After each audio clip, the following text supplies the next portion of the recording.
اب جب فلسطین میں مکمل جنگ بندی ہو چکی ہے، وہاں کے لوگ جو ہے وہ اللہ تعالیٰ کا شکر ادا کر رہے ہیں اور امن سے رہ رہے ہیں۔ اور یہاں پر جو ہے مجھے سمجھ نہیں آتی کہ یہ ہمارے علماء کرام اور جو مذہبی جماعتیں ہیں، ان کو کون سا سانپ ڈس جاتا ہے جو ہے وہ آئے روز اپنے ہی ملک کی سڑکیں بند کرنا شروع کر دیتے ہیں۔ اور یار ٹھیک ہے،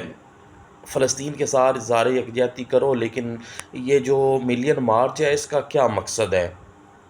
جو لوگ ایئرپورٹ جا رہے ہیں، جو لوگ ایمبولینسز میں بیمار ہیں، جو لوگ جو ہے وہ مشکلات میں مختلف اپنی پریشانیوں میں جو ہے وہ سفر کرتے ہیں، ایک جگہ سے دوسری جگہ جا رہے ہیں، آپ ان کے لیے پریشانی بنا رہے ہو اور اپنے ہی ملک کو جو ہے وہ نقصان پہنچا رہے ہو اس طرح جو ہے وہ سڑکیں بلاک کر کے۔ تو کچھ تو ہوش کے ناخن لو، چونکہ آپ دین کا نام استعمال کر کے اپنے شاید کون سے مقاصد کی تکمیل کرتے ہو مجھے نہیں سمجھ آ رہی، لیکن بہرحال جو بھی ہے اپنے ملک کو خدا را نقصان نہ پہنچائیں۔ اگر ملک جو ہے وہ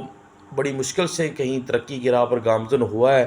یا کہیں سٹیبل ہونے جا رہا ہے، تو خدا را جو ہے وہ اس سٹیبلٹی کی راہ میں رکاوٹ نہ ڈالیں اور اپنے ملک کو جو ہے وہ کم از کم سٹیبل ہونے دیں۔ یہ جو ہے وہ ایک تو غریبوں کے بچے ہمیشہ جو مارے جاتے ہیں، کبھی ایسا دیکھا ہے کہ کبھی کسی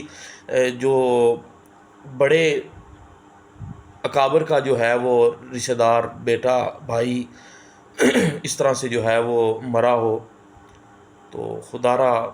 غریبوں کے بچوں کو جو ہے وہ نہ مروائیں۔ اور دوسرا، گورنمنٹ آف پنجاب سے بھی گزارش ہے کہ ان کو جو ہے وہ پرامن طریقے سے ہینڈل کریں، اور چونکہ تشدد یا